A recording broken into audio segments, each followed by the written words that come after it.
Ken, what do you think, bud? Oh my God, you got to get up here, Tris. This is something. I'm having flashbacks of my Bristol, which is also an Alberg design boat. So come on up and check it out. I can't wait to check this out. I'll be right there.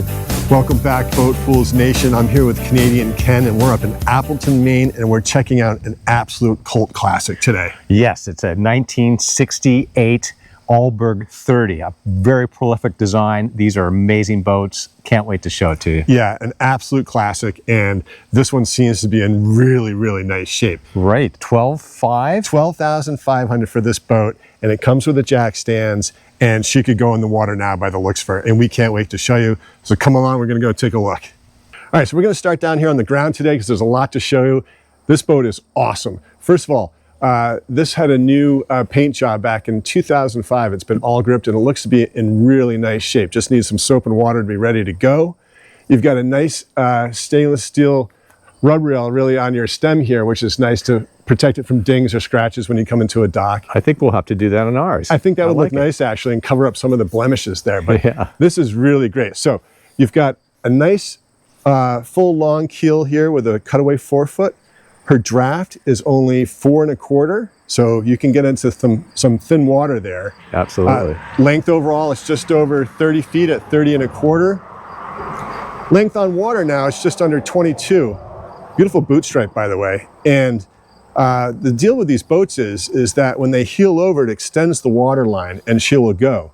Her beam is less than 9 feet, so she's narrow. So what that means is initially she's gonna be a little tender, but when she heels over about 15 to 20 degrees, she's gonna lock in and go. It's a stiff boat actually, but she will heel over. But when she gets that about 20 degrees, she's gonna just stay right there. Yeah, the owner was saying that is once she locks in, she's good, and then it's really easy on the tiller, not a lot of weather helms. She's a real smooth sailor. Yeah, so all of this heat, the current owner took all this down to bare fiberglass and redid it a few years ago.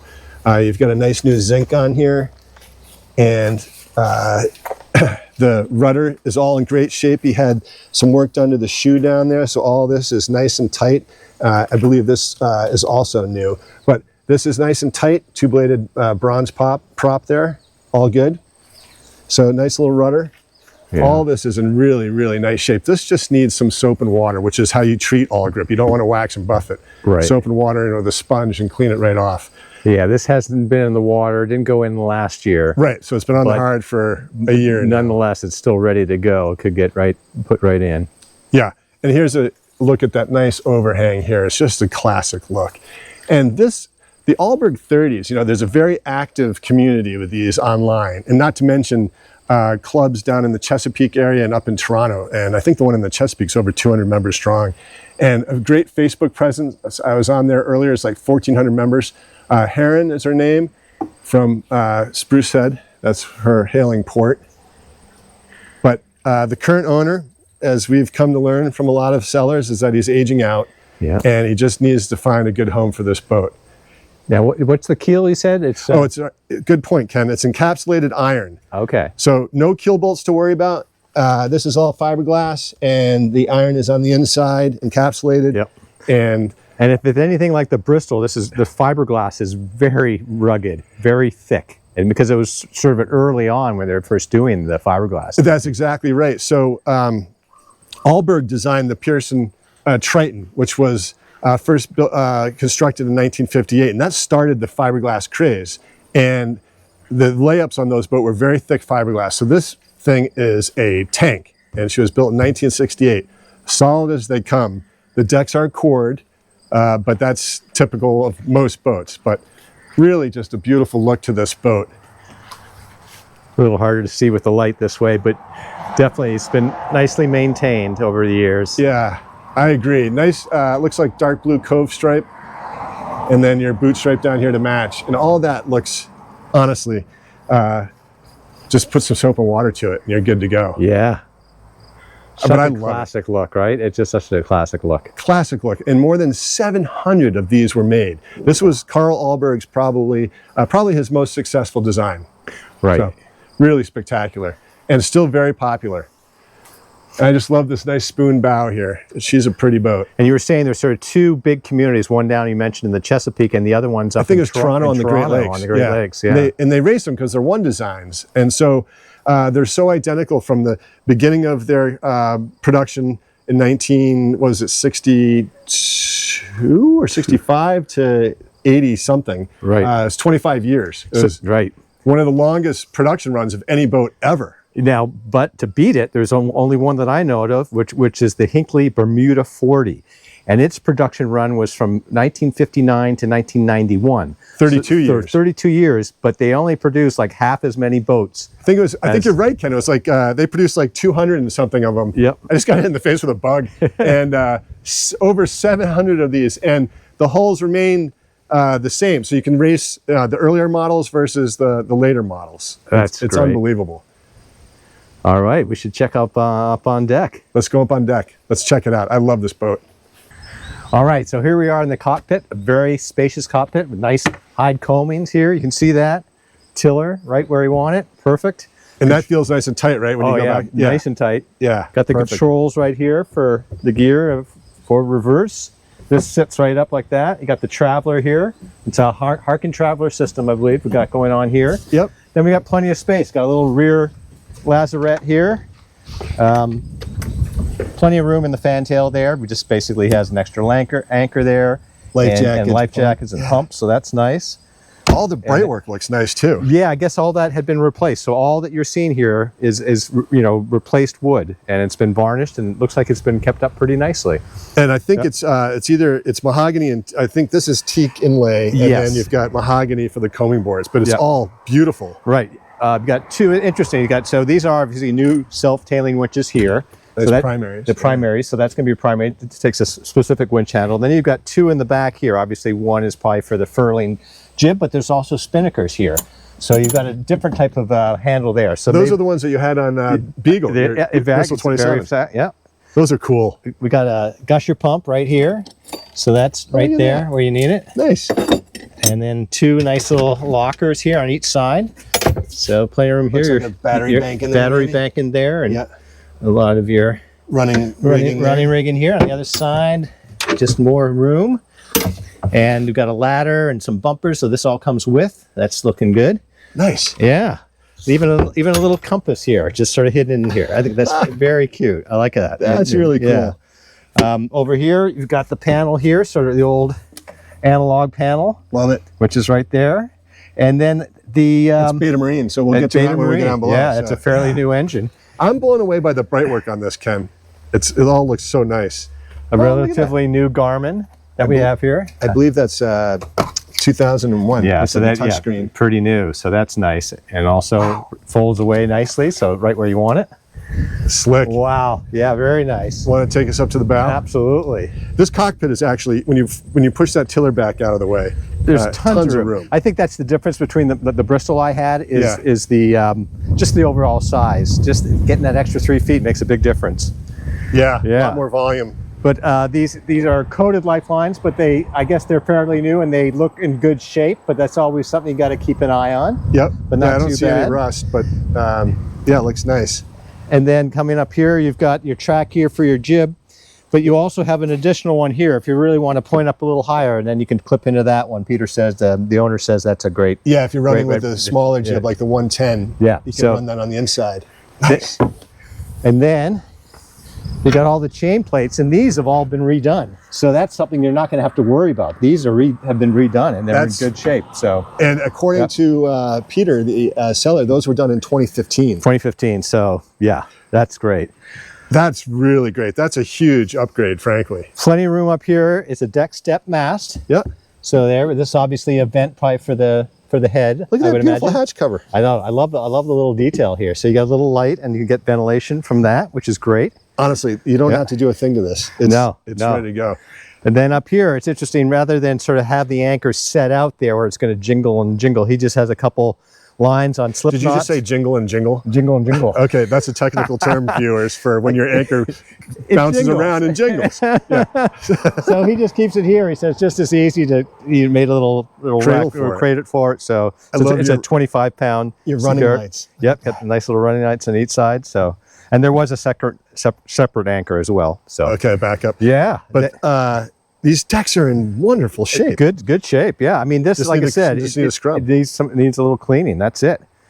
Nice wide side decks too, frankly. Yeah, and again, I like it because it looks like plenty of room to get around pretty easily. And they got a little solar panel on top here, so you're going to be able to trickle charge your batteries. Yep. And wow, we got fuel, a waste line here, so you can pump out there. Yep, there is a holding tank. There is a holding tank. I'm not sure the size, but we'll figure that one out. So a thing of note of this deck step base here is that was all redone, and there's an aluminum athwartship compression beam in here, which has been redone.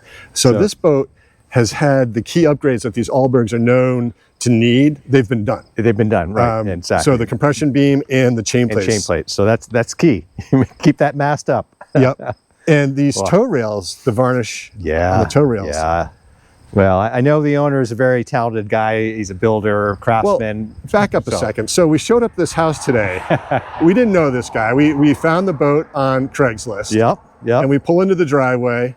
I've known him. I've worked with him over the years. I'm an architect. He's a builder. He's done some beautiful work over the years. And now he's in the town of Appleton. And so I'm going to have to deal with him as a code officer. So somebody buy this boat. Otherwise Ken's going to get fleeced. Exactly. But it's just another example of the small world of sailing. It is. Yeah. So like you say, clearly he loves this boat because he's done some nice work to it. Yeah. And he loves how it sails. It's just not, you age out and just, your bones get a little sore or a little weaker. And like you said, if you only had some younger people to sail with them. That's right. And we were talking about and didn't he say something about these handrails that he had redone these? That's right. He said they were painted white, and so he took them off and he just revarnished them, and it's so nice because it just sort of completes the look. Yeah. It's definitely got some bright work on it, but not too bad. No.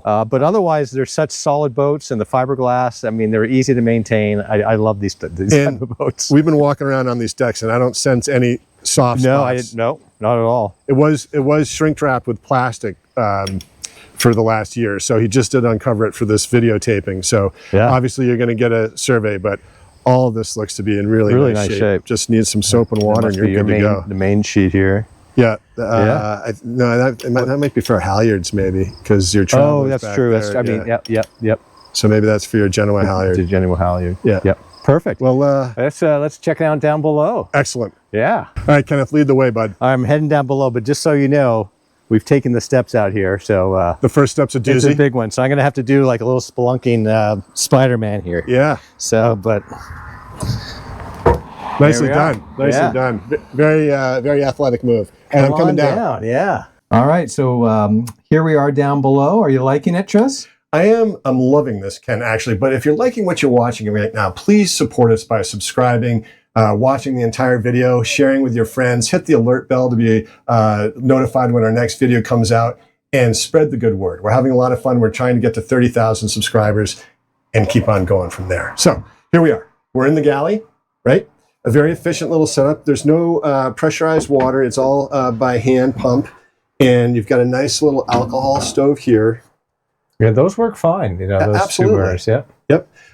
Now, mind you, again, the beam's only about 8 3/4 feet, so there's not a ton of room down here. But the headroom is fantastic. Yeah, in the main part of the cabin. Pop up part of the cabin. Yeah. Yep. This folds away. It's a little prep table here for cooking. Or a little nav station. Or a little nav station, right, facing aft if you were sitting there. And you've got a nice little stainless steel sink. Obviously, the boat needs a good clean, but it's fine. Waste paper basket there, which is nice.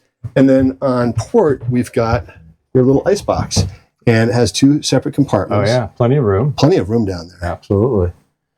You got your controls there, not minimal electronics on this boat. Which is fine. Great. Yeah. Simple is the best way to go. Yeah. And so while we're here, Ken. Now let's just do the engine. We're doing this out of sequence. We're doing it out of sequence, but we're here and everyone should see this. The engine's been pinked out. This is how he did it. But all you have to do to get to your engine is take away this step there, and your companionway steps, move them out of the way. They're very light and easy to move. Now, this came with the boat when the current owner bought it, and he thinks it was repowered in 2012. This is a Beta Marine 3-cylinder diesel with 130 hours on it. Nothing on it. Nothing. So these typically came with the Atomic 4, and so this was repowered, so that's a huge upgrade for those of you who are afraid of the Atomic 4s, and only 130 hours on this. I mean, it's great. I love it. And great access, by the way. Really good access, yeah. Right, wow. So, oh, and the fuel tank was upgraded because it was gasoline, so it's a new tank for diesel. I can see a deep bilge. That's a Rule bilge pump way down in there. So you've got one in your deep bilge. And engine mounts look good on this. Everything looks great. You could use a little clean, but again, I mean, 130 hours and a beta diesel. So you're good to go. Here's your oil dipstick. All that's easily accessible. Beautiful. Sweet, right? Yeah. Yeah, so you've got a settee on starboard. Here, I'll switch with you. Okay. And one on port in the main salon here. And another thing of note, you've got some nice oh shit handles down here. You've got nice deadlights with clear glass. Yeah, it doesn't look too scratched up at all. Lexon. It's nice and clear. Yeah. Not fogged out, and you've got great visibility. And nice fiberglass deck head here, easy to keep clean. Nice gimbaled lantern. I know. Look at that. Love Yeah, it. looks like plenty of storage. And all of this is wood. It's not the Formica that you see in some of these older 60s boats. So all of this is great. The cabin sole, by the way, was all redone. It is marine ply with a mahogany and holly or teak and holly finish on it. But the other thing that was done to this boat, and you can't really see it here, but the bilge is nice and dry, obviously, but all the stringers were replaced at one point with marine ply and encapsulated with epoxy fiberglass matting, and all of that has been updated. So again, another huge upgrade to this boat, but you can see all that's nice and clean and fresh Nice looking. and dry. Yeah. And we just had some rain after many weeks of no rain. We So finally had water fall from the sky. It was amazing. So let's go up into the head and V-berth. all right, let's check it out. All right, Ken. So this is kind of fun. You've got a nice bifold door here for the head, so you can have some privacy and have it open up into the V-berth. But also, if you're in the V-berth and you want some privacy, you can close this door. There you go. Bingo. Nice. Right? So we've got a nice little locker in there. I'll show before you close that up. Oh, sorry. Yep, you're good. And then on this side is the head. So just a simple head. Simple head, needs a clean, but you've got a drain right above, so you get some fresh air in there. And then that solar vent we saw is over your locker. Yeah. It's currently working, which is nice. Now, the thing to note of this V-berth is, oh, sorry, let me get in this way. Yeah, it's hard to show, but Yeah, this panel would drop in here, then you got the whole thing. It's and just then this one. cushion slides in there, and you got this whole thing as a big sleeping platform. And you've got this beautiful hatch above you, allowing some light in and ventilation. And the cushions look in good shape overall, I'd say. Oh, look at that. Really nice. Speaking of ventilation, and then we have a mystery table here. Yeah. We'll have to figure that out, but that's just obviously just there. If you pull this, Don't do it. it just drops down. So mind your fingers. So it goes somewhere. We'll figure that out. But There's your chain locker up there. You said there's plenty of road. I don't think he has any chain, right? Just He does, because I saw some on deck. I just don't know how much. Okay. But all the woodwork in here is the vertical woodwork is all original, and that hasn't been replaced other than the cabin sole. I was going to say this. Take a look at this from your side. So this is that compression. Here's the compression post here. So it's all the way through and bolted through. So that's dead solid. got to make you feel good. Yeah. It's not going anywhere. Not going anywhere. So you can definitely fit a 6-foot person on one of these berths, not a problem. And it's all painted white on your ceilings there. It's all nice. Yeah, It's all good. it really just needs a good cleanup. It's nothing looks, no real deferred maintenance that I can note. Really, No, and for a boat that's been undercover for more than a year now. yeah, I mean, look, some of the electronics here would be nice to kind of clean up the wiring a little, but that's just little stuff. Again, 12.5. Yeah, exactly. And the engine with 120 hours on it. Yeah. My goodness, that's worth 12.5 right there.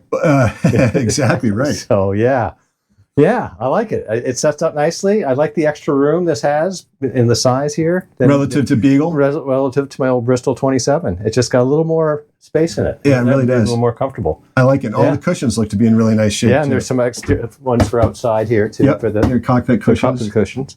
Those All would be right. covered. Yeah. All right. So we are up in the seller's sail loft. I mean, this is really kind of a slick place to store your stuff. It's got some beautiful artwork on the walls. But what we're here to see is the sail inventory. So you've got a mainsail. It's full battened, as we mentioned earlier, and it's got the A30 class logo on the sail, which is really nice. It's a nice touch, and it still has some nice crisp to it. Yep, sounds good. Yep, and our sound test. The sound test, right? Exactly, the crinkle sound test. You've got a 110 jib, and then you've got a 150 Genoa in here. Looks like they might have it backward, like maybe the 110's in there and that's the 150, because I don't know how a 150 fits in there. Yeah. And then you've got 2 Spinnakers. So here's one, and here is the other. Oh, wow. Right. So because it's got a whisker pole too, I think. And it's a Spinnaker pole that doubles as a whisker pole. So you've got everything you need, which we'll take a look at in a second. But not entirely sure what that is. It might be a Dodger, but I can't really tell, and I don't want to unfold it. But it's a heavy fabric. Yeah. And looks like your Ensign post there. Perfect. Yeah. Well, so a good inventory of sails, basically. And they look completely serviceable. So, obviously you would bring them into a sailmaker like Bondell's locally to have them clean and check for any rips and tears. But the main is newer. He had it made since I think he owned it or had the A30 added to it. But either way, crisp, full batten. It's going to power this boat well. So pretty sweet. Let's go find the mast. All right, so here we are at your mast and boom and spinnaker pole. So here is the foot of your mast, and all this looks to be in great shape. I don't see any corrosion on this aluminum whatsoever, so that's nice to see. Nice Harkin roller furler here. You got a dual track foil on this, which is great. And the standing rigging was replaced at one point, so it all looks to be in spectacular shape. Yeah, good shape. I don't see any candy caning or corrosion anywhere. Nice external track on this for those plastic cars that we just saw on the mainsail. That looks like that was new at some point. That's not original. And these tangs, all this looks nice. Look at this, all these swages. Now, these are wood spreaders, aren't they? They are wood, and they seem solid enough, but you can check those and replace them if need be, but they look fine. And all of this stainless looks to be in really nice shape too. I really like it. And the trailer comes with too, I guess, if you're interested. Yeah, good point, Ken. Yeah, that trailer is included. And here is your spinnaker pole / whisker pole. There's your boom over there. And that does actually spin to furl the main to reef it. But the main does have 2 reefing points, so they just do it the traditional way versus rolling it. But that's right. And I don't know how that would work with the full battens, but it's an option. And here's the head of the mast, and all this looks good. This swage, all this looks great. You might replace the running rigging just because it's been sitting here for a while, but the main halyard looks fine. This is that's your jib. Yeah, you might replace that at some point, but again, all this looks to be in great shape. Yeah. And then if you're wondering what this little green boat is down here. I was wondering. You were, I know, I could hear you thinking about it. But a little added bonus here. Added bonus. This is sold separately, but it is a one-off Robinson Shaw 3-meter. So she's just about 12 feet or just north of 12 feet. So cute. And it comes with a trailer for $3,500. Wow. So this would be great for a lake, like over at your lake camp, Ken. Sure. But beautiful little thwarts in here and a little but you kick could up rudder. This in a bay out in the salt water, as long as you're a little protected, you'd be fine. Yeah. Yeah, Really? he took it through the Fox Island Thoroughfare. Yeah. But look at the inside of this. It's beautiful. I love it. It's almost like a little turnabout rig. We have a in here. palindrome name here. Ania. Say that again? I don't know. Ania. You just said it backwards. Now look at this little extension tiller on this. It's adorable. A little kick-up rudder, centerboard, trailer, $3,500. So just while you're here, we'll put all the information on this as well. But we didn't know this was going to be a potential as well. But boy, this would be, don't want to keep this out of the water too long. Well, I say we wrap them all up and take them. So let's wrap it up. Sounds good. All right, bud. Well, Kenneth, what did you think? I love this boat. I mean, such a prolific design. If you're starting out in sailing, perfect boat. I mean, it's easy to sail, solid, it's rugged. I mean, it's simple great systems. Big displacement you're talking about. Yeah, so she's got she's an ultra heavy displacement boat of 395, and her ballast displacement is about 37. And it's near that 40 mark, which is key. And like we said earlier, it should be tender at first, but she'll lock in. And then comfort ratio is almost 30. No, it's almost 32. Yeah. So she checks all the boxes there. And for those who care, her capsizing screening is about 167. So this boat, if it ever went over, it's going to come right back up. You could race this in the Newport Bermuda race if you wanted to, though you would not come in first. Maybe on corrected time you would. But these boats would be just ideal for some limited coastal cruising, day sailing, adventuring farther afield if you wanted to. I mean, these things have circumnavigated. Well, it's no different. When I first got my Bristol 27, it was, for me, the perfect starter boat. And then to move up to what we have now, at first, I was like, oh my goodness, too much. But now that really helped me get into that next level. And that Bristol 27 sailed beautifully. And for everything we hear about this boat, it's going to be a very similar experience. And like we said, simple systems and easy to maintain and a great support group. I mean, there's so many of these boats out here between down in Chesapeake or up in Toronto. Yep. You need help, you're going to have people helping you out what to do and where to get things and all that good stuff. A superb online community, really top notch. So. And by the way, in the Chesapeake, you don't have to live in the Chesapeake to be a member of that group. You can be anywhere in the country and you'll get the support that you need. So anyway, I really love this boat. And yeah, we just want to see these boats get back on the water. You know, it's just, you know, that's really what we want to do. It doesn't have to be overly expensive. It just doesn't. And this boat has all the sails. It's got the newer diesel. Comes with the jack stands. You can put this in your backyard and even a trailer with the mast. So it's pretty mobile. Exactly. So we really appreciate your support. If you like what you've been watching, please subscribe, please hit like, please share, spread the word like we said earlier in the show, and please try to support us in any way you can, whether it's becoming a member of the channel, supporting us on Patreon, or subscribing and becoming a paying member for our Boat Fools report on Substack. All of that helps us keep these videos coming to you. Oh yeah, and our new Bitcoin. Oh right, we're gonna... The Boat Fools Bitcoin, guaranteed to make you millions. We're at the top of that pyramid. Absolutely. All right, everybody. Thank you so much, and we'll see you out on the water. Thanks, everybody.